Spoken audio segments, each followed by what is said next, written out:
ভারতবর্ষে আজও নেতাজি সুভাষচন্দ্র বসুকে নিয়ে অনেক অজানা উত্তর লুকিয়ে আছে। আসলেই নেতাজির মৃত্যু 1945 সালে হয়েছিল, নাকি দুরন্ত জায়গার উড়ন্ত খবর ছাপিয়েছিল সরকার? তবে সরকার কেন মুখ খুলছে না? এই ঐতিহাসিক ঘটনা নিয়ে অনেক বিস্তারিত প্রশ্নের উত্তর জানব। ভিডিওটি দেখতে থাকুন।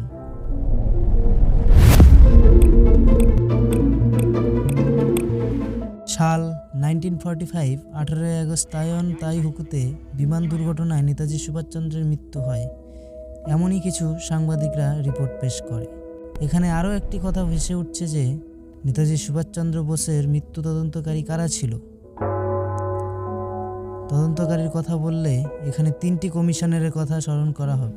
এক, শাহনাজ কমিটি ও খোসলা কমিটি এবং মুখার্জি কমিটি। এই তিনটি কমিটি মিলে নেতাজি সুভাষচন্দ্র বসুর তদন্ত করে এবং সাল 2016-এ অন্যান্য দেশে নেতাজির যতগুলো ফাইল ছিল সব দেশ থেকে ডিসক্লাসিফাই করা হয়।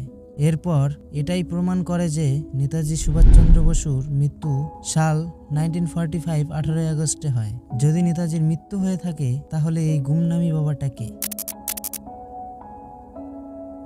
যদি এই গুমনামি বাবাকে নিয়ে প্রশ্ন তোলা হয় তাহলে দেখা যাবে প্রশ্নের উত্তর দেওয়ার মতো একটা মানুষও পাওয়া যাবে না। কারণ এটি সরকারও লুকিয়ে রাখছে, তাই জনগণ আর মুখ খুলছে না। আর রইল সরকারের কথা, সরকার কেন মুখ খুলছে না? কারণ এটাও হতে পারে যে দেশের অর্থনৈতিক ঘাটতি হবে বলে সরকার মুখ খুলছে না। কিন্তু দেশের অর্থনৈতিকের সাথে কি সম্পর্ক হতে পারে নেতাজি সুভাষচন্দ্র বসুর? এটা আমারও এক অজানা ইতিহাস হয়ে থাকবে। এবং অনেকেই বলেন যে গুমনামি বাবাই নাকি নেতাজি সুভাষচন্দ্র বসু। কী কারণে গুমনামি বাবাকে নেতাজি সুভাষচন্দ্র বসু হিসেবে মানা হয়? এই কারণেই যে তার কাছে অনেক বাইরের দেশের জিনিসপত্র পাওয়া গেছে।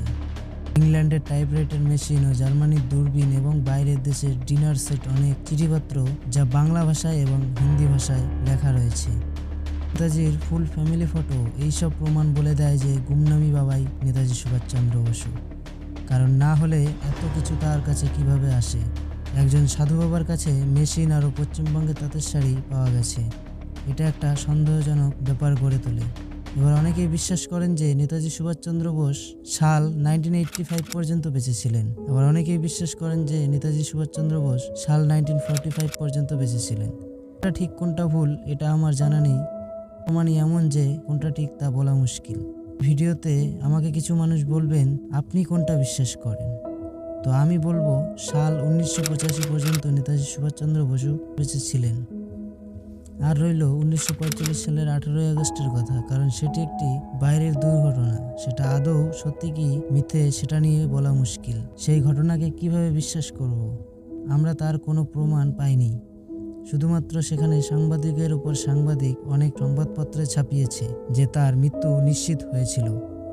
কিন্তু আমাদের ভারতীয় ইউপিতে ফাইজাবাদে এই সাধুর কাছে বাইরের দেশের জিনিসগুলো কিভাবে আসলো? এটাই তো সব থেকে বড় সন্দেহজনক একটি ব্যাপার। যাই হোক, সবশেষে একটাই প্রশ্ন থেকে যায়, নেতাজিকে কেন আড়াল করা হয়েছিল?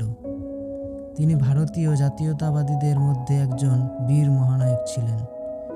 এবং আপনাদের মতামত কি? আপনারা নেতাজির কোন মৃত্যুকে বিশ্বাস করেন তা কমেন্ট করে জানান। দেখা হচ্ছে নেক্সট ভিডিওতে। ধন্যবাদ।